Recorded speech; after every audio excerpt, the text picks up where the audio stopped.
Boter Petelin in njegova zgodba. Bilo je proti jutru in Petelin je še spal pod neko streho. Kar mu pade na glavo slamnato steblo, katerega je zdrl veter. Petelin se zbudi hudo prestrašen, srepo za kokodaka in zbeži po klancu. Kikeriki! Sreča raco, ki ga vpraša. Kam tako hitro, Boter Petelin? Po svetu, odgovori Petelin. Bog pomagaj, potres! Poslopja se rušijo, tramovi padajo! Raca mu brž odvrne. Pa grem še jaz z vami. No le, pojdite, jo povabi Petelin. Nekaj časa potujeta in srečata mačko. Mačka vpraša Petelina. Kam tako hitro, Boter Petelin? Po svetu, poslopja se rušijo, tramovi padajo, deje Petelin. Mačka prestrašena vzklikne. Ali naj grem tudi jaz z vama? No le, pojdite, odvrne Petelin. In so šli, dokler niso prišli do neke pastirske koče, pred katero je lenaril pes. Ko pes zagleda čudno družbo, skoči na noge, si otrese prah, lepo zavihne rep in vpraša. Kam tako hitro, Boter Petelin? Petelin je odgovoril kakor drugim in pes se jim je pridružil.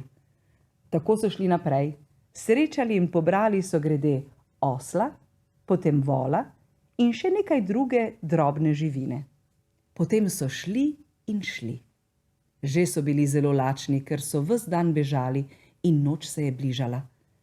Šli so skozi velik gozd vedno naprej, dokler ni postala že črna tema. Tedaj niso mogli več dalje, ustavili so se lačni, trudni in obupani. Petelin svrfoli na visoko drevo in zagleda daleč majhno lučico. Ko je povedal tovarišem o luči, so se vsi razveselili in se vsi skupaj odpravili proti onemu kraju. Tako so prišli k neki samotni hiši. Petelin, ki je bil poglavar vse družbe, je rekel oslu. Pristavi se k zidu pod okno in pes naj ti stopi na hrbet, da lepo pogleda, kaj in kako je v hiši. Osel se je prislonil k zidu, pes mu je skočil na hrbet in ko je pogledal skozi okno, je videl, da so bili ravno kar zvrnili po lento ter se pripravljali k večerji. Polna hiša jih je bila in bili so razbojniki. Ko Petelin to sliši, veselo poskoči in reče: Dobro, čakajte, vse bo naše, živeli mi, živela naša koža, ne poginemo še za lakoto. Poslušajte me zdaj, jaz zletim na tole smreko, da vidim, kaj se bo godilo v tej hiši. Vi pa se poskrite tu in tam okoli hiše, kadar bo pravi čas, zakikirikam na vse grlo in ko me boste slišali, naj se vsak oglasi na najbolj gromki in srepi način. Tako so storili. Petelin je zletel na smreko, ostala žival pa vsaka na svoj ogelj. Medtem so se razvrstili razbojniki okoli velike mize in začeli večerjati. Tedaj je Petelin tako zakokodajsal, da bi se mu skoro grlo razpočilo. Ko so ga zaslišale druge živali, se je vsaka napela, da da svoj glas. Osel zariga, vol zamuka, raca zagogota, mačka srepo zamjavka, pes zagrči in zalaja in vsaka druga stvar se oglasi po svoje. Tako nastane tako grozovit hrup okoli hiše, da se razbojniki silno prestrašijo, popuste večerjo, zbeže iz hiše in se poskrijejo daleč po gozdu. Ta čas pa so živali stopile v hišo, se najedle vsega dobrega in se lepo okrepčale. Potem so šle k počitku. Petelin je zletel v dimnik. Mačka je počepnila na ognjišče, pes se je raztegnil pod mizo. Raca se je spravila v čebrič, ki je bil napolnjen z vodo. Osel se je zavalil na tla pri vratih, vol je polegnil nedaleč ob steni in vsaka druga žival si je izbrala svoj kotiček. Ko so bile že vse pospale in se jim je že lepo sanjalo, se je pritihotapil eden razbojnikov k hiši in pokukal skozi okno, da vidi, kaj in kako je notri. In če je še mogoče povečerjati. Ker je bilo vse temno in tiho, rahlo odpre vrata in stopi naravnost k ognjišču, da zaneti ogenj. Ko se približa, zagleda kakor dva tleča oglja in začne hitro pihati vanje. Pa so bile le mačje oči. Mačka jezno skoči na noge in ga opraska. Hudo ga je zabolelo in nehote je vzdignil oči proti dimniku.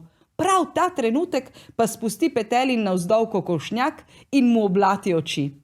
Zato pohiti razbojnik k čebriču, da se umije. Kar se zbudi raca, silno ustrepeče v vodi s perutmi in ga vsega oškropi. Popade za brisačo, da se obriše, pa ose, ki so se bile skrile k počitku med gube brisače, ga jezno napadejo in opikajo. Odskoči od brisače k mizi in stopi psu na rep. Pes, ne bodi len, ga hitro popade za nogo in ga okolje. Prestrašen se vrže k vratom, pa se zaleti v osla, ki ga tako krepko brcne, da pade volu na glavo. Vol, razsrjen, ga kar z rogmi vrže skozi vrata. Tako obleži nesrečni razbojnik, ves pobit pred hišo. Spravi se počasi na noge in odide proti tovarišem, ki so se že tudi vračali. Videč ga tako prestrašenega in zdelanega, so se mu začeli smejati in rogati. On jim je pa rekel: ne smejte se, prijatelji, po meni je.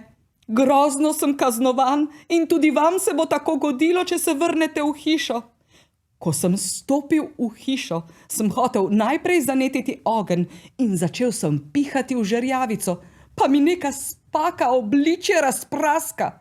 Vzdignem kvišku oči, pa mi jih neki zlomek zalije z malto. Hitim se umivat, pa me škrat, ki je čepel v čebriču, vsega oškropi. Grem k brisači, da se obrišem, pa je bila vsa pretkana z iglami. Skočim k mizi, pa me Satan s kleščami popade za nogo. Se vržem k vratom, pa me neka hudoba tako hudo brcne, da priletim samemu vragu na roge. Ta me pa kar skozi vrata zabrusi. Po nas je, vam pravim, po nas, bežimo, da se nam še kaj hujšega ne zgodi. Na te besede so se razbojniki vsi prestrašeni obrnili, zbežali in se razpršili na vse kraje, da o njih ni bilo nikoli več slišati v naši deželi. Vse to pa zaradi botra Petelina. Živali pa so se napotile dalje po svetu.